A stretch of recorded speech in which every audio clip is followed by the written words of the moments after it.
Hi, good evening. This is Matthew Durham, Chairman of the Oconee County Council. Doing something a little bit different here tonight. I want to give you a update of the council meeting. We had a long night of meetings that started at 4 p.m. this afternoon with a budget meeting.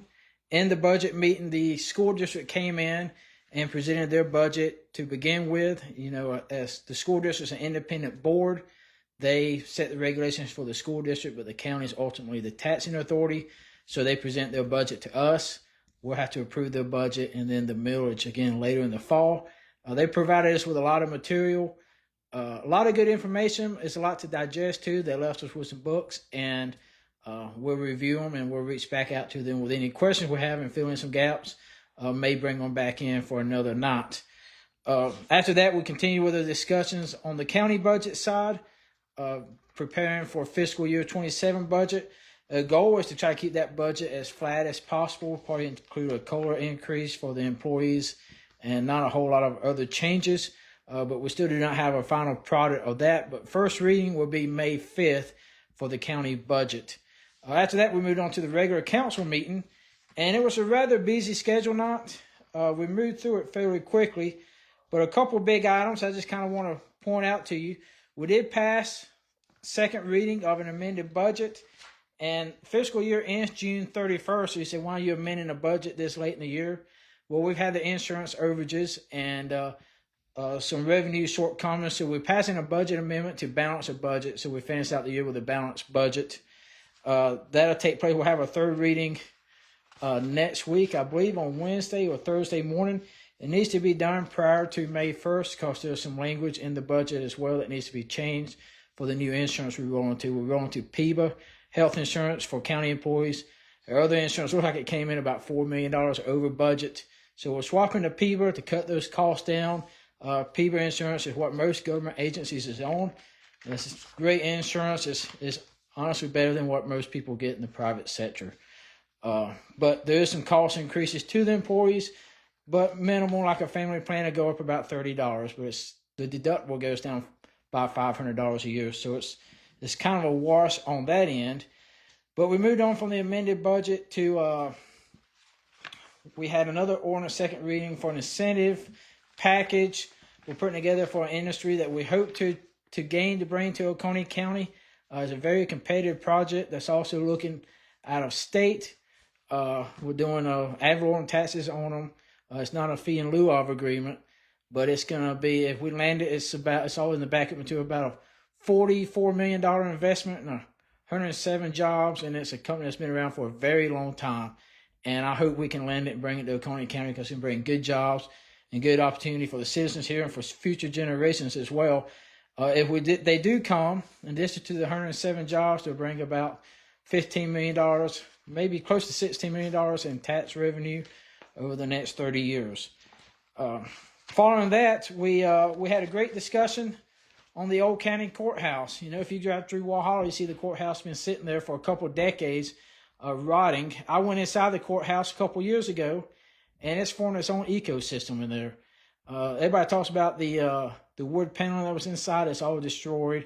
I mean, there's ferns growing in there. The roof's leaking.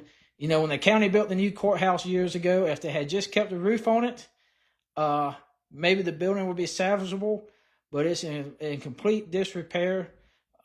Mr. John Powell came up and spoke tonight about maybe seeking some investors to go in there and remodel it, restore it, turn it to a hotel.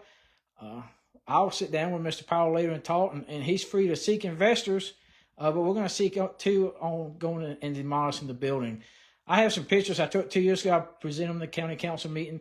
I'll put them up on my Facebook page later in the week, if not tonight, so you can look at it. It's kind of a eye-opening and sad situation. When the county built the new courthouse, they sort of had a plan for the old courthouse, either to put a roof on it, repurpose it, or to tear it down at that time. It'll probably be close to $2 million to tear it down, but I've received estimates in my time on council to restore the building will be tens of millions of dollars. And it's, you know, if a private investor wants to do that, then we'll be willing to enter that conversation with them, but none has presented themselves yet at this time. Mr. Luther Lyle came and spoke as well. Mr. Luther Lyle, you know, he's kind of a local historian. He works at the Museum of the Cherokee. He's also a member of the church next to the courthouse, and he spoke in favor of tearing it down. He's also provided with some information to remove it from the historical registry, which needs to be done as a first step to that. So all that's still very early in the process, and we don't have money allocated for it, but we got steps we got to take before we even get to that point in time. And perhaps the most exciting thing we did tonight was we got the recognized champions, the West Oak wrestling team, 5 in a row state championships on wrestling. I think 10th overall, and they also had a number of individual state championships there tonight.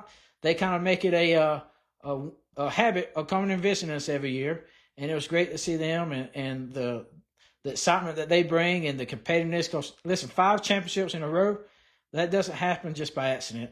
And hopefully we'll get the Walhalla women's basketball team in as well here in a few weeks before school lets out to honor them on winning back-to-back. So that's always exciting things. A lot of boring stuff in government, but it's exciting to see young people come out and to get recognized and then to meet them as well. But I just want to give you an update. That's the highlights for tonight. I'll put out a more detailed Substack a little bit later in the week, maybe early next week, on the meeting and the budget process, as well as the school district budget once I get a chance to go through it in detail. They do a presentation.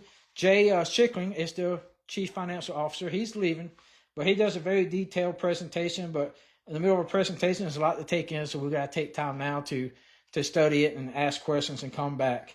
But first reading of our budget is going to be May 5th. It wraps up fiscal year for government, goes from June 31st to July 1st each year. And so it'll be wrapping up soon. We'll be finishing up the amended budget next week to balance the budget for this year. And that's just an update I want to pass out. Try and do a little bit something new to inform people. I know people digest information in different ways. But as always, if you have any questions, just reach out to me, send me a message, or give me a call. Thank you all. Have a good night, and God bless.